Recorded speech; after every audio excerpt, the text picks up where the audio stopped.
Howdy folks, welcome back to Let's Play of Mega Man 2 Episode 3.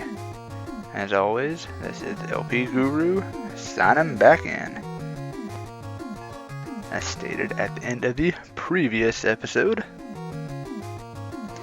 we're taking on Heat Man. And yes, his stage is challenging. It's much more than simply timing your jumps. It's also making sure to take out certain enemies, because some enemies will harass you, will chase you around as much of the stage as they possibly can. And yes, this lava, if you fall into it, it is instant death. But if you happen to be hit by one of these things first, that does give you a little bit of invincibility. So that is a little bit of a grace factor there. If you're not sure if you can make the jump without falling in the lava, if you can purposefully, deliberately make contact with an enemy first on the way down, that will buy you a little bit of extra time. But you've got to be quick. That invincibility only lasts for a few seconds.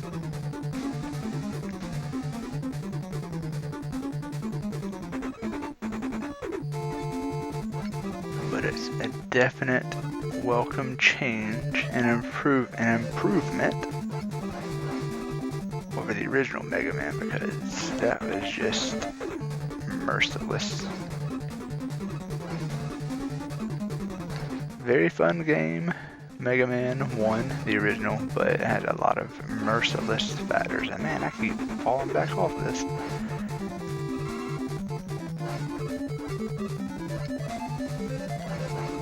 Wonder if the same thing will happen that happened in my practice run. There was one point after I died many times where the game just started to glitch out on me. It didn't,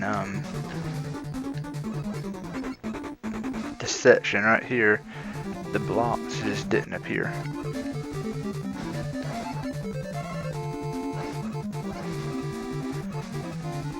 For whatever reason, they just refused to load. I don't know if the game had had enough.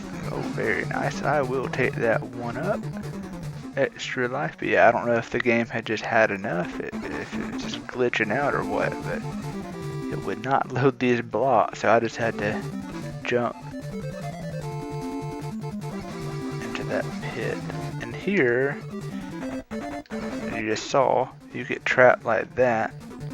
Just try your best to take the hit that's not facing the pit. Or, well, I should say that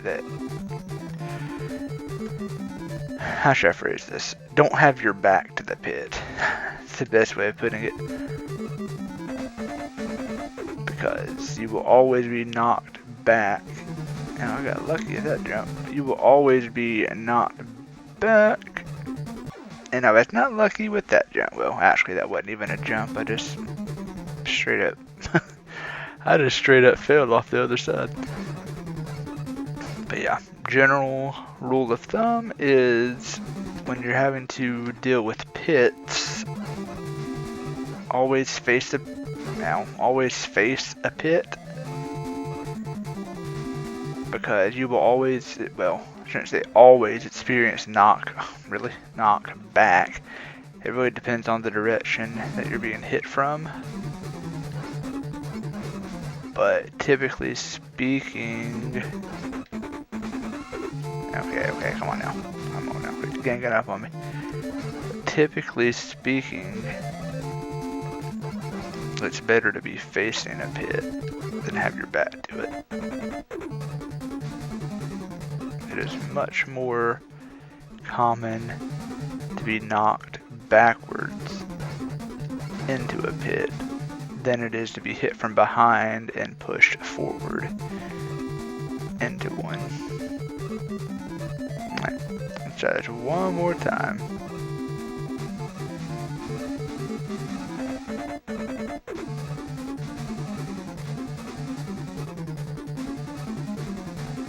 Yeah, my practice run I died many times.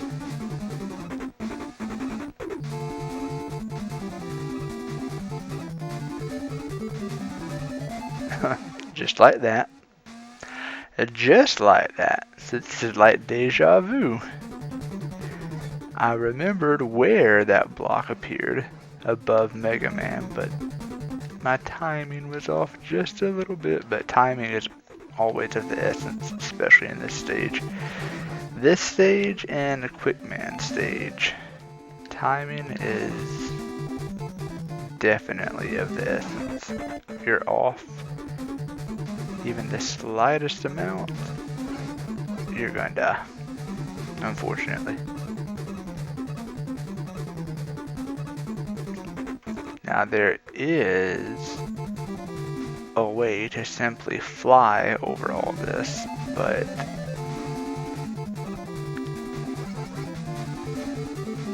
since we are taking on each robot based on what they're weak against,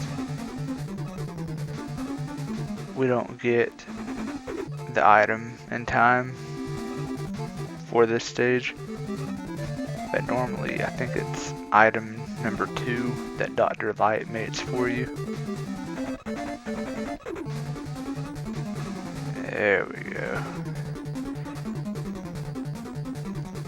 But yeah, item number 2 is like a hoverboard, hover jet kind of thing. Oh, and I'm very surprised. Aha, so I still got hit at the very end, really.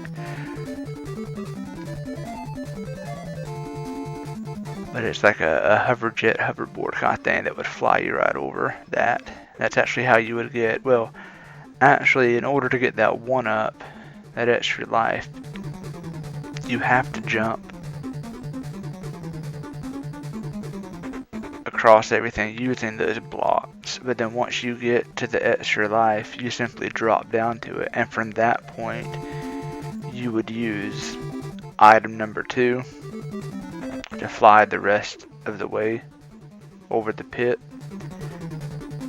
because each of the special items, they behave just like any of the weapon energy. They have their own energy gauge, and it's time based, so the longer you use one of those special items, the more its energy drains. So once it runs out of energy, it will not only go away, but it will literally disappear out from under you no matter where you are. I've had that happen before too. And cruising right over a pit, wasn't paying attention, ran out of energy, and yeah, fell to my death. So it's it's kind of comical. I was like, really? This is one of those things you have to pay attention to. Now, Heat Man is a little bit of a challenge. It's not hard. I mean, initially it's next to impossible to dodge the fire that he throws out, but after that you just have to make sure to jump over him whenever he zips across the screen in a trail of fire, because getting hit by that when he's in that form does some damage, a good bit of damage. But as long as you have his weakness, which is Bubble Man's power, he goes down in just a few hits. And it is Heat Man's stage, when you complete it, that Dr. Light finishes work on. I think that was item number 1. Yeah. And that will be showcased in a later stage. in a practical sense. There's not a whole lot of stages where you, as far as a robot master stages, where you get to use these items, but they get heavy use. You use a lot in all of the Dr. Wily stages. So now that Heat Man has gone down, I do believe we will be taking on Woodman. And we will. So, in the next episode, Woodman is going down. As always, thank y'all so much for tuning in. And I will catch y'all on the next episode of Let's Play Mega Man 2. LP Guru, signing out.